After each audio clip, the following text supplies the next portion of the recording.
Hey, Country Club of Naples, it's Bill Davis, your superintendent. I am in the golf maintenance facility, and I did some core samples of the greens to help explain a little bit better what we're facing and what we're doing about it. So I want to give you this little video. Might be a little bit longer than you're normally used to from me, but it has a lot of great detailed information to give you a good visual with some science behind it to back up everything that I've been telling you. So check this out. All right, this is a 4-inch core that I took out of number 7 green. And as you can see, there's very distinct layering in here. And you can see right there, that's 2009. This is when I started right here with the brand new greens in 2009. So this section here was added prior to me getting here in 2000 and late 2007 or early 2008. This was the summer right before I got here. Okay, this was the first regrass. And then down here, this is the original greens mix from 1997. When I pulled this core out, about 4 inches of dirt fell out of the bottom. So it's not quite representative of the entire depth of the green, but it's pretty close. What's important is these layers right here, okay? This represents the golf course since 2009. This was a decision made in 2007, and then this was the original greens mix. What's important about this 2007 layer here is when the greens were regrassed in 2007, 5 inches of the golf course greens were removed. This stuff here, 5 inches of this stuff was removed because, as you can see out here, there's some organics that have accumulated over the years, and the superintendent wanted to remove all these organics that was here. And then he replaced the 5 inches that he took out with this material. This is a soil with a porous ceramic soil amendment, which is different than this stuff. This is sand with peat moss. So what's important to know about this is that these two soil physical structures are very different. So I want to show you this quick video about how water works as it flows down through this soil column. I wanted to use a clear plastic pipe so we could literally see what happens, and we could time to see how the water goes down and what happens when it goes through these layers, because soil hydrology is going to tell you that when you put water here, water is going to go down through the soil until it hits a layer, and then it's going to spread sideways until it fills up this whole layer, and then it's going to move down to the next layer. And once it hits a layer, it's going to stop, and then again it's going to fill up this entire layer, and then it will press down even further. So check out this video. I'm going to start and stop it and explain a little bit as we go, give you some timestamp information so you can definitively tell percolation, infiltration, and how fast it happens.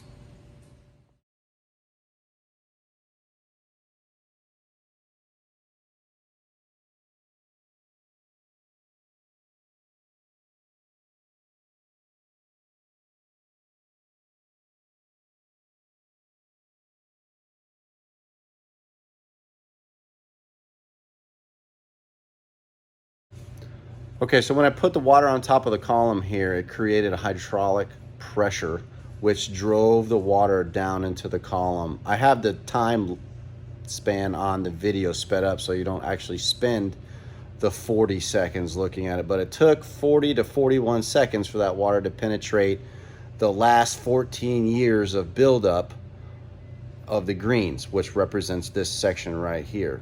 41 seconds to go 7 inches. So now I'm going to turn you back to the original video where we poured the water on top and are watching it go down through the column. And what's important to know, and I'll give you the timestamp information, is how fast the water goes through this layer right here.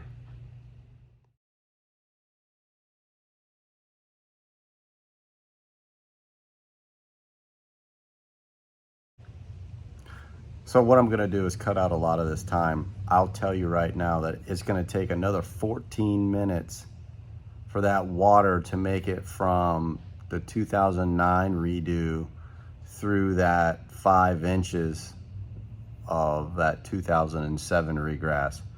So you can see from the video that the water was starting to get in there, but to save you guys time, I'm gonna chop out all the middle and get right to the end.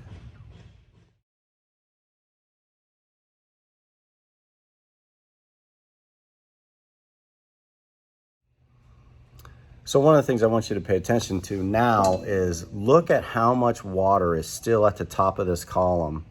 And essentially where we are, from 2007 regrass to now, it represents roughly my 7 inches plus this 5 inches, somewhere around 12, 13 inch range. We're not exact scientists here, but in that range, that would be the depth of a regular green that was brand new. And then from here, it would be going into the drainage blanket underneath all of this greens mix.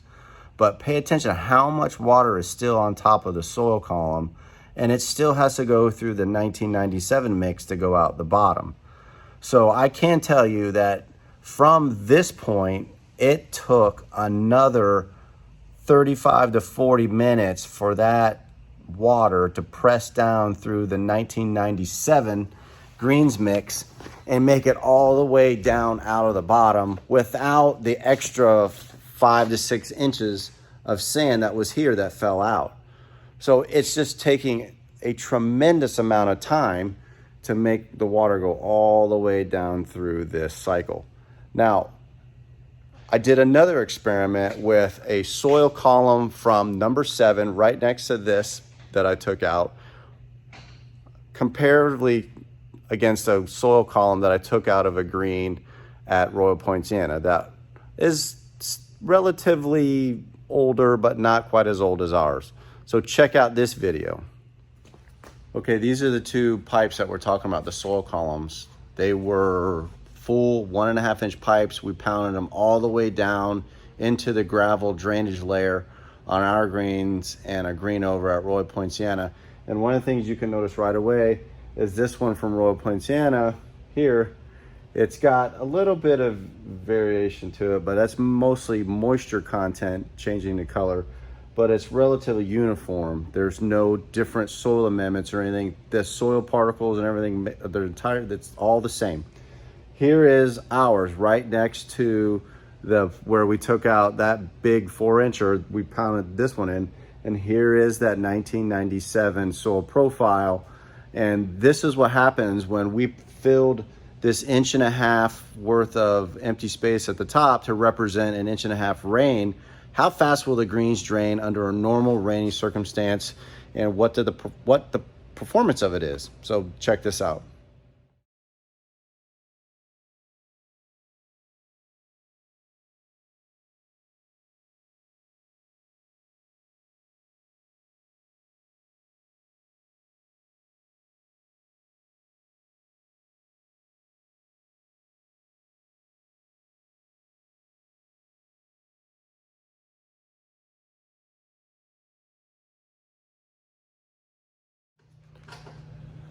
So after a little over 9 minutes, the soil column from Royal Poinciana was completely dry, and you could push on that grass and no water was coming out, which told you that the water had infiltrated all the way through and was pushing down the soil column, while the one from us still had 1/2 inch of water on the top that sat there. And I can tell you, we left it there for like 45 minutes and the water just barely was above the soil profile.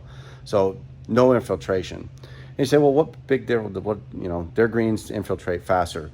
But what happens is, as that water is moving down to the soil profile on Royal Poinciana here, is it's creating a suction effect, just like a gas siphon. As that water fills here, it starts keep moving, and then it draws in air and everything in the upper profile so that you're not waterlogged here. What's happening with ours is the water is infiltrating slowly. It gets to here, it goes even slower, and then even slower to get down here, and it never creates that siphon to be able to draw that water down and out. Now, over irrigating greens and trying to create that siphon is a routine practice that we utilize to deal with our high salt content water. we have poor quality irrigation water. I'm going to show you a couple examples here of exactly what I'm talking about.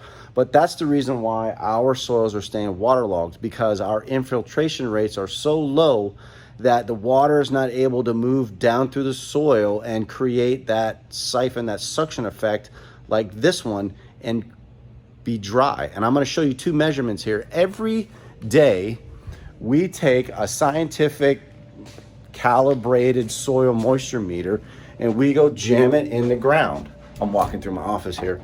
We jam it in the ground and it measures relative soil moisture content.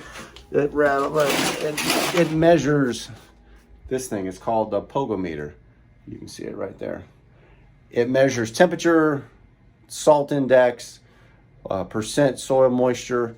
And I want to show you these readings that we got from the sample that we took from our greens and the sample that we took from RP's greens right after the water went all the way down. So all the water had passed through and we left it sit for an hour or so. And then these are the moisture content readings of those two greens.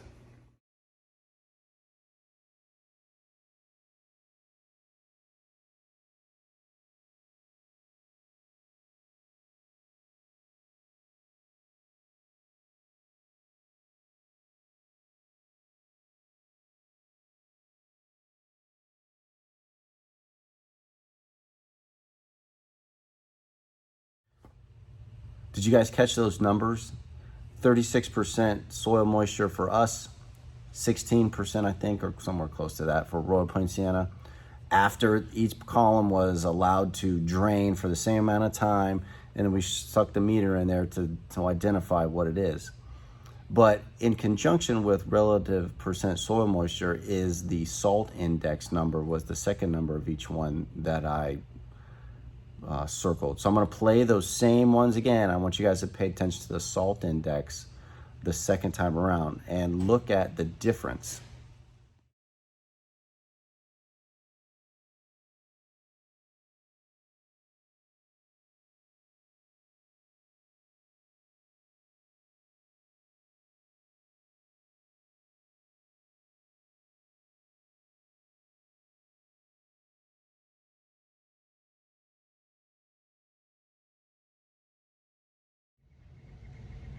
So let's tie all this together, right? So we saw the water movement down through this thing. We saw the infiltration rates, our grass or our greens profile against Royal Poinciana's green profile, and soil moisture meter readings. What does all that mean?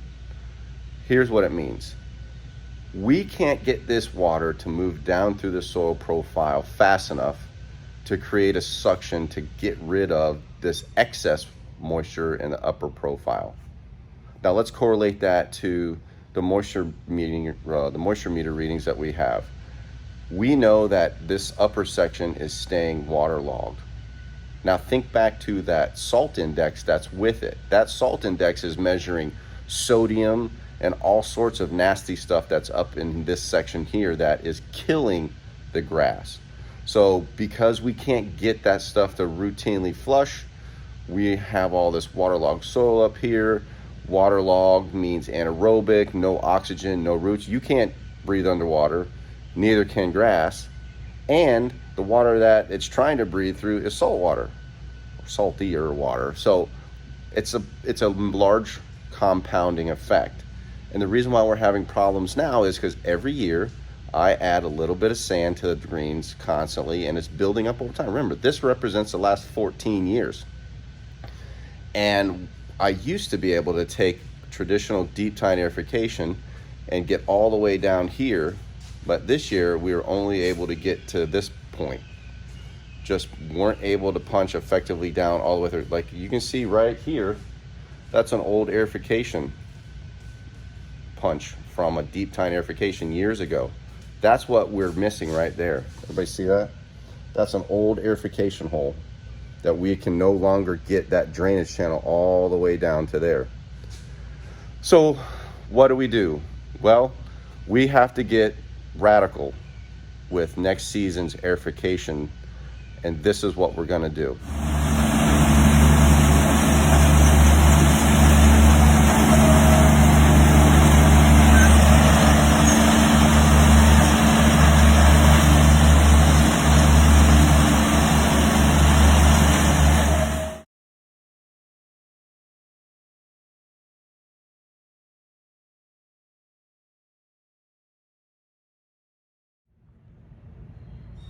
You see those crazy machines? That process is called drill and fill.